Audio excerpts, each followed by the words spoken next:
Good morning friend. I am Santosh Kumar. तो चलिए हम लोग मार्केट के ऊपर में कुछ बातचीत करते हैं कि आने वाले वीक में मार्केट कैसा बिहेव करेगा। ठीक है ना। तो 3 सेक्टर में हम लोग बातचीत करेंगे, equity market, commodities market and currency market. तो चलिए पहले अब थोड़ी बातचीत कर लेते हैं इक्विटी मार्केट के बारे में। जैसा कि लास्ट वीक बीता है, बहुत ही उथल पुथल वाला हफ्ता रहा है वो। तो जो कि पिछले 1.5 पौने 2 महीनों से जो निफ्टी की जो रेंज थी 8850 से 9250 और थोड़ा सा शिफ्ट होके 8950 या 9000 से लेके 9380 के आसपास की जो रेंज थी, वो पिछले 1.5-2 महीने से उस रेंज को स्ट्रांगली होल्ड करे हुए है। और जो बीच में एक बार 98-99 के आसपास गया था, वो वापस फिर उसी रेंज में आया। फिर पिछले हफ्ते जो क्या हुआ कि जब माननीय प्रधानमंत्री साहब ने जो पैकेज का अनाउंस किया 20 लाख करोड़ रुपए का, तो उसके बाद तुरंत 96-97 के आसपास फिर दोबारा गया। और अगले दिन जब मार्केट खुला तो वापस उसी रेंज में आ गया और आज की डेट में तो 9000 समथिंग के आसपास में है। मतलब 2 बार मार्केट ऊपर गया, ऊपर से नीचे आ गया। अब आप ये बात काफ़ी गौर करने वाली है कि जब इतना बड़ा पैकेज, मतलब 20 लाख करोड़ रुपए का राहत पैकेज देने के बावजूद मार्केट अब जाने पे तैयार नहीं है, तो मार्केट में कितनी बड़ी निगेटिविटी बनी होगी या कितना बड़ा फेयर होगा उसका अंदाज़ा लगा सकते हैं। इसी बीच ग्लोबल मार्केट भी, जितनी भी वर्ल्ड की इंडेक्सेस थे मार्केट की, वो भी 2-2-2.5% नीचे आए। ठीक है ना। तो ऐसे केसेस में लोगों के अंदर इतना ज़्यादा फेयर डेवलप हो चुका है कि कुछ भी लेने से पहले वो उनको 10 बार सोचना पड़ रहा है। और ये मार्केट आज की सिनारियो में जो मार्केट चल रहा है वो पूरा ऑपरेटर बेस हो गया है।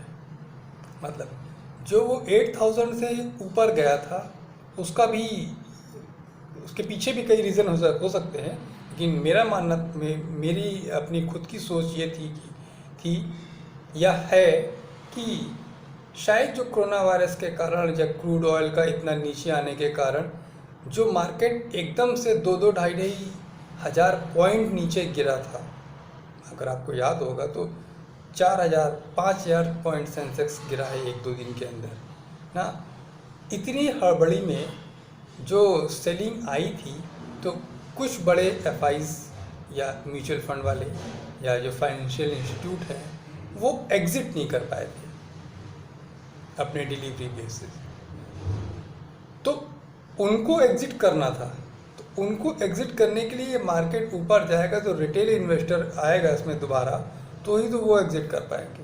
तो ये टोटल मैनिपुलेशन गेम हो गया है और ये हाई लेवल पे है, ये कोई छोटे लेवल पे नहीं है, इसमें काफ़ी हाई लेवल पे है। तो चलिए उसको एक किनारे रखते हैं। तो वो तो जैसा ट्रेंड हो उसके हिसाब से वर्कआउट करना है, चाहे प्लस हो तो प्लस, माइनस हो तो माइनस। ठीक है।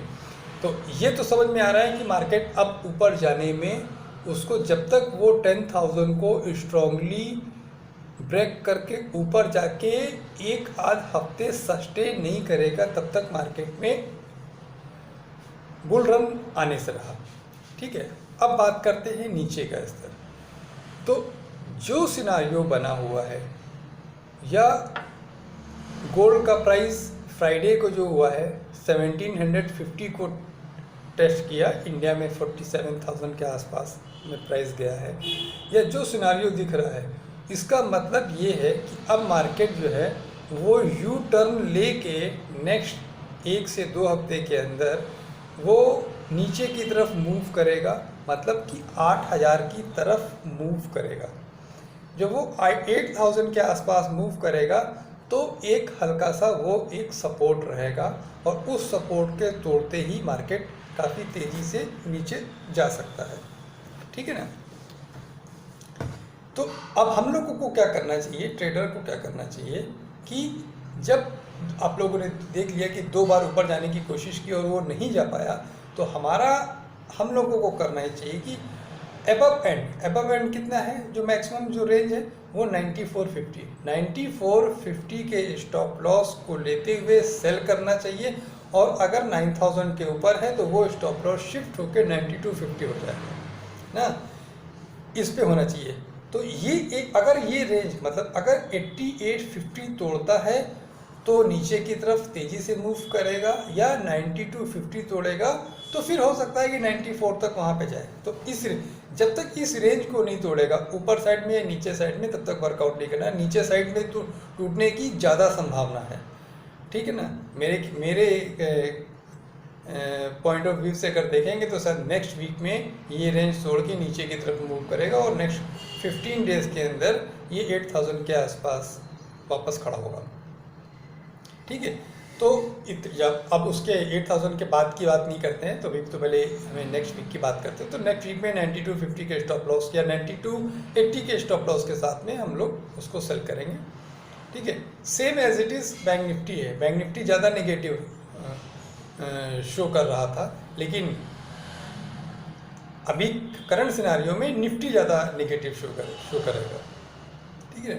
अब सेक्टर की बात करेंगे तो सेक्टर में auto sector, metal sector, in fact pharma sector, जैसे लास्ट वीक भी मैंने बोला था कि मेरे को फार्मा सेक्टर भी अब वीक लगता है, क्योंकि जब कोई सेक्टर बहुत तेज़ी से बड़ा होता है तो उसमें रिट्रेसमेंट है। तो फार्मा सेक्टर में पैनिक नहीं है या सेलिंग नहीं है, वो एक रिट्रेसमेंट है। अगर वो वहाँ से नीचे आता है तो वो एक, जो लोग फार्मा की रैली मिस कर चुके थे उनके लिए बाइंग अपॉर्चुनिटी है। तो फार्मा सेक्टरों को छोड़ के, जो कि एक रिट्रेसमेंट है, बाकी सब में पैनिक सेलिंग की संभावना बनी हुई है। ठीक है ना। तो पर्टिकुलर स्टॉक की बात ना करें, सेक्टर वाइज बात करते हैं। स्टॉक के लिए जिनको पूछना होगा वो इनबॉक्स में आप कमेंट कर दिएगा, वहाँ पे बातचीत करते हैं। अब हम लोग बातचीत करते हैं कमोडिटीज़ की। तो कमोडिटीज़ में क्या बात करेंगे तो गोल्ड और सिल्वर दोनों बाय जोन में है, जो कि पिछले कई वीक से हम बताते चले आ रहे हैं कि गोल्ड और सिल्वर में हम लोग बाइंग करते चलेंगे। तो जो पहले का स्टॉप लॉस था 1680, उसको ट्रेल करते हैं 1725 के स्टॉप लॉस के साथ में गोल्ड को बाय करेंगे। और अगर सिल्वर की बात करेंगे तो 16.800 के आसपास में करेंगे। इंडियन की बात करेंगे तो मैंने लेवल दे रखा है चार्ट के माध्यम से। चार्ट जो है वो मैंने शेयर कर दिए पेज और ग्रुप पे। तो मेरे 45,500 के साथ में अगर इंडियन की बात करेंगे तो गोल्ड रहेगा, बाय रहेगा। और अगर सिल्वर की बात करेंगे तो वो भी 44,500 या 45 के आसपास में का स्टॉप लॉस लेते हुए हम लोग उसको बाय करेंगे। क्रूड की बात करते हैं तो इस वीक क्रूड पॉजिटिव शो कर रहा है, क्योंकि जैसे लास्ट वीक भी बोला था कि शायद ये 2950 को से ऊपर नहीं जाएगा, लेकिन वो ऊपर गया था। तो क्रूड जो है बाय में रहेगा। लेकिन एक बात ये क्लियर हो गई कि क्रूड का बॉटम आउट हो चुका है। वो $20 से लेके $30 की रेंज में अब ये लंबे समय तक फंस गया है और इसी रेंज में रहेगा आने वाले 6 महीने।